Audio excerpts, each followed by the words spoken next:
여왕의 집.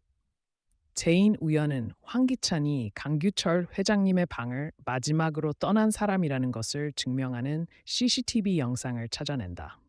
제인은 우연히 아버지의 지인, 즉 아버지의 건강을 돌보던 개인 비서를 만나게 되고, 이를 통해 아버지의 건강이 문제가 생기기 전까지 매우 정상적이었다는 사실을 알게 된다. 이로 인해 제인은 아버지의 죽음 뒤에 숨겨진 비밀이 있다고 확신하게 되고, 황기찬을 상대로 증거를 찾기 위해 그의 여동생에게 접근하는 계획을 세운다. 황기찬의 여동생을 통해 제인은 황기찬의 일정을 알아낸다. 오늘 황기찬은 세리와 함께 매우 중요한 비즈니스 파트너를 만나러 간다. 이 파트너는 상계에서 매우 유명하며 그를 만날 수 있는 사람은 극히 드물다. 하지만 황기찬은 어떤 수단을 써서든 그에게 접근할 방법을 찾아냈고, 이 천재이루의 기회를 놓치지 않기 위해 즉시 세리를 데리고 그를 만나러 간다. 제인은 이 기회를 틈타 황기찬의 방, 즉 예전에 아버지가 쓰던 방에 몰래 들어간다. 그녀는 오늘 아침 아버지의 비서와 다른 직원 사이에서 도청했던 대화를 떠올린다.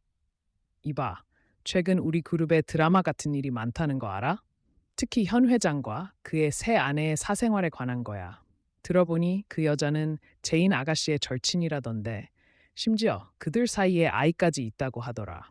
예전엔 늘 제인 아가씨를 부러워했어. 그녀는 태어날 때부터 출발선이 달랐지. 대기업 회장의 딸로 태어나고 자신을 극진히 아껴주는 남편과 결혼까지 했으니 정말 세상에서 제일 행복한 사람인 줄 알았는데, 알고 보니 그 모든 게 연극이었어. 소문에 따르면 회장님이 돌아가시고 어머니는 감옥에 갔고, 그녀는 그 충격을 견디지 못해 정신병원에 갇혔다가 간신히 빠져나왔는데, 이번엔 아들이 죽는 걸 목격했대. 그런 비극을 겪고도 살아남은 건 정말 불쌍할 정도야. 직원이 현 회장을 험담하자 비서가 직원의 입을 막으며 말한다. 쉬, 이제 세상이 바뀌었어. 함부로 말하다가 잘릴 수도 있으니까 조심해. 내가 더 끔찍한 얘기 하나 더 해줄까? 직원이 고개를 끄덕이자 비서가 속삭인다. 나는 회장님의 건강을 돌보던 사람이야. 회장님의 건강은 원래 매우 좋았어. 그런데 그날 황기찬 회장을 불러서 얘기한 뒤에 갑자기 심장마비가 왔어. 이상하지 않아? 직원이 말한다. 그럼 회장님의 죽음이 황기찬과 관련이 있다는 거야? 만약 그게 사실이라면 정말 끔찍하다. 비서가 앞뒤를 살피며 직원의 입을 막고 당부한다. 너한테만 말하는 거야. 절대 아무한테도 말하지 마. 황기찬 회장이 경찰에 절대 말하지 말라고 했어. 그날 황기찬 회장이 옛 회장님 방에 있었거든. 자, 이제 일 시작해. 누가 들으면 큰일 나. 제인은 방금 들은 내용을 믿을 수 없었다. 그녀가 회사에 잠입한 이유는 황기찬이 김돈 여동생의 죽음과 관련이 있다는 증거를 찾기 위해서였다. 그녀는 항상 경찰을 믿었고 아버지의 죽음이 심장병 재발 때문이라고 생각했다. 모든 것이 완벽하게 조작된 일이라는 생각은 전혀 하지 못했다. 이것이 제인이 황기찬의 방에 몰래 들어가려 했던 이유였다.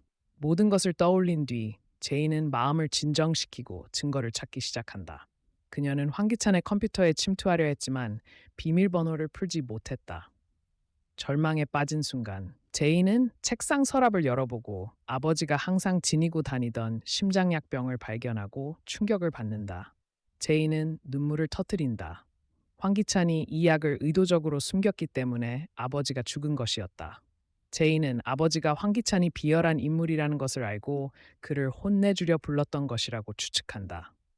자신을 보호하려 했던 아버지였지만 황기찬의 마음이 그토록 악랄할 줄은 몰랐다. 그는 두려워하지 않고 오히려 아버지에게 대들었고 아버지의 심장병을 재발하게 만들었다. 그때 약을 주었다면 아버지는 죽지 않았을 것이다. 억울하게 죽은 아버지를 생각하며 제인은 황기찬에 대한 증오가 더욱 커진다. 제인은 약병을 들고 황기찬의 방을 떠난다. 제인은 일부러 황기찬의 여동생에게 접근해 이렇게 말한다. 어제 어떤 여성이 김도윤을 찾아왔어요. 김도윤을 매우 좋아하는 팬 같았어요. 이를 들은 황기찬의 여동생은 화를 내며 말한다. 뭐라고요? 그 여자가 누구죠? 대체 뭐라고 생각하는 거지? 감히 그를 유혹하다니. 빨리 말해줘요. 제인이 눈썹을 찌푸리며 말한다. 잘 기억은 안 나지만 CCTV 영상을 보면 그 여자를 알아볼 수도 있을 것 같아요. 황기찬의 여동생이 말한다. 그건 좀 어려워요. 오빠 말고는 그 방에 들어갈 수 있는 사람이 없거든요. 제인이 도발적으로 말한다.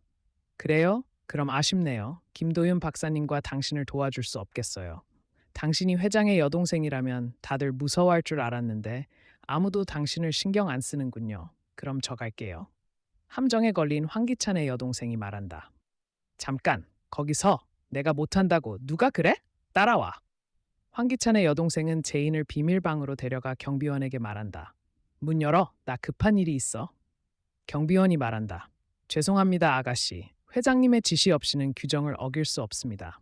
황기찬의 여동생이 큰 소리로 호통친다. 뭐라고? 내가 황기찬 오빠의 여동생인데 감히 믿지 못해? 너 해고당하고 싶어? 경비원이 머뭇거리며 말한다. 알겠습니다. 잠시만 기다려주세요. 경비원이 문을 열자 황기찬의 여동생이 말한다. 갑자기 목이 마르네. 물 한 잔 가져와. 내가 방을 잘 지킬게. 빨리 가. 경비원은 생계를 위해 그녀 말대로 따른다. 경비원이 떠나자 황기찬의 여동생은 제인을 손짓으로 불러 말한다. 내가 여기서 지켜볼게. 얼른 들어가. 그 여자를 꼭 찾아.